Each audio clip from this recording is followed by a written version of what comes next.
Welcome back to the Arise interview. I'm Charles Enyegolu. Now to Jacob Zuma. But before him, you might have heard that the current South African president, Cyril Ramaphosa, has been diagnosed with COVID. His office says the symptoms are mild and he's delegated his duties to his deputy. But we're going to talk a little bit, not about him, but about his predecessor, Jacob Zuma, who's just published a book titled The Words of a President, Jacob Zuma Speaks. The publication comes just months after he was released from prison after refusing to appear before a commission probing corruption during his 9 years at the presidency. Mr Zuma says he hopes the book will set the record straight. Well, for more on this, I'm joined now from Johannesburg by Arise South Africa correspondent Mxolisi Masango. Good to see you, Mxolisi. You look a bit frozen there, but I hope you can hear me.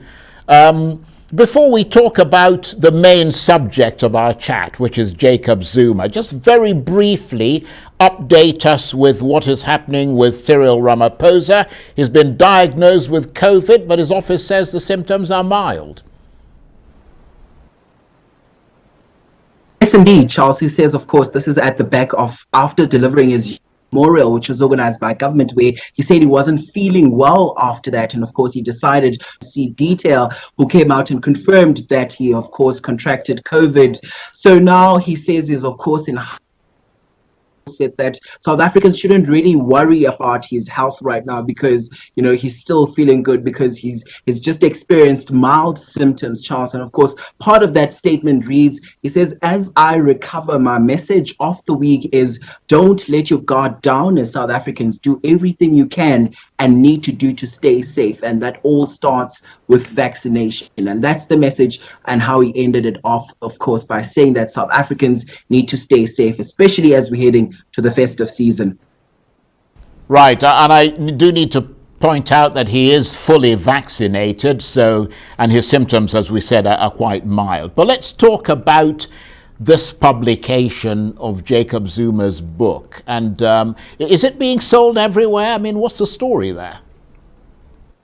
Well, Charles, it's seemingly selling like hotcakes because I had a conversation with the Jacob Zuma Foundation spokesperson, Mxolisi, who says that the words of the president, Jacob Zuma Speaks, has been sold out. The first batch has been sold out. And of course, they said that they felt it's very important from the perspective of the Zuma Foundation for the former statesman to set the record straight, because there's been talks. I mean, there's been commission after commission, which has painted him as a person who has been bad, or as a person who has, you know, been behind the rot in South Africa all these years. So they felt that for him to come out of jail in September and pen this book, it would be a way in which he's trying to now tell South Africans his side of the story, Charles. And I can tell you right now, pre-orders have been sold out. Duduzile Sambula Zuma, who's the daughter of President Jacob Zuma, has literally been selling some of those books from the trunk of her car throughout the weekend. And she says that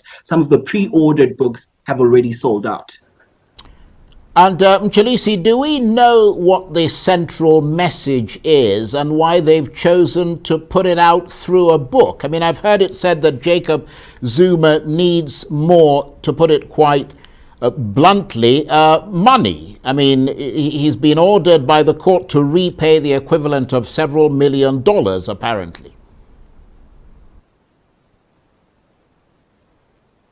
Absolutely, Charles. And, you know, many analysts have termed this as a last-ditch attempt at him really trying to duck and dive, facing the music. Some have even said these are the last kicks of a dying horse. I mean, this is a man that literally sent shockwaves in the country by making sure that some of the state-owned entities, such as the power utility Eskom, were brought down to its knees with corruption. Some state entities, such as Denel, as well as the public broadcaster, slowly starting to gain momentum again after they were plunged into the red by this person. So those are some of the conversations essentially that are right now doing the rounds in South Africa. And I can tell you right now, for him to literally pen this, some of his authors actually coming out to say, Charles, this was a moment in which former statesmen will try, you know, and regain the confidence of South Africans. Is this a little too late? I am not too sure, but I can tell you right now that it seems like his he's pulling out all the stops to ensure that next year sees him duck and dive some of those cases that he's been facing. And I understand that the book wasn't actually written by Jacob Zuma himself. I mean, is there a bit of disappointment that it's not in his own words, but is really about his supporters trying to defend his policies?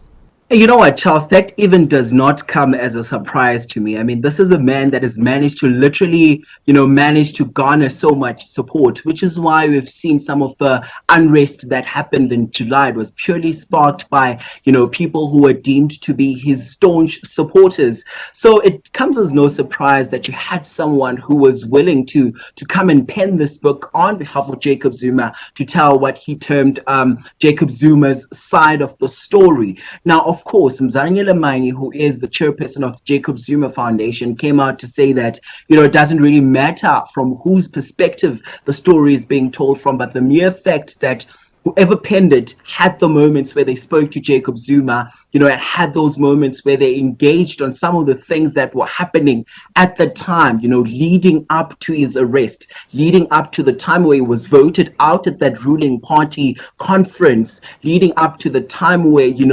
his tenure was riddled with corruption. They felt it was very important for them to set the record straight, regardless of who's telling the story at that particular point in time, because even during the launch, Charles, which he had virtually on his page on Friday, he came out to say that it doesn't really matter who was telling at those engagements with him. And of course, this can be his authentic version of events that, South Africans, as well as the world in general, was keen on finding out about. And reasonably briefly, Mxolisi, I hope your line holds up because you sort of faded in and out there. What's been the general reaction to this book in South Africa, beyond the fact that people are obviously purchasing it out of curiosity? I mean, what are people saying? Have there been reviews of the book, and have they been broadly favorable or not?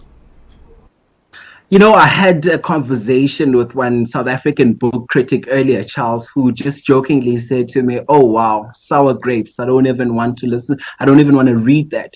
But of course, the reaction across the board is that South Africans would like to know what really happened, what really went wrong. And if that book really gives them that sense of, feeling of really knowing that moments leading up to South African being plunged into an economic crisis, moments before South Africa was deemed the most corrupt African country, most South Africans really want to know. So that is the general sense right now, that South Africans would really like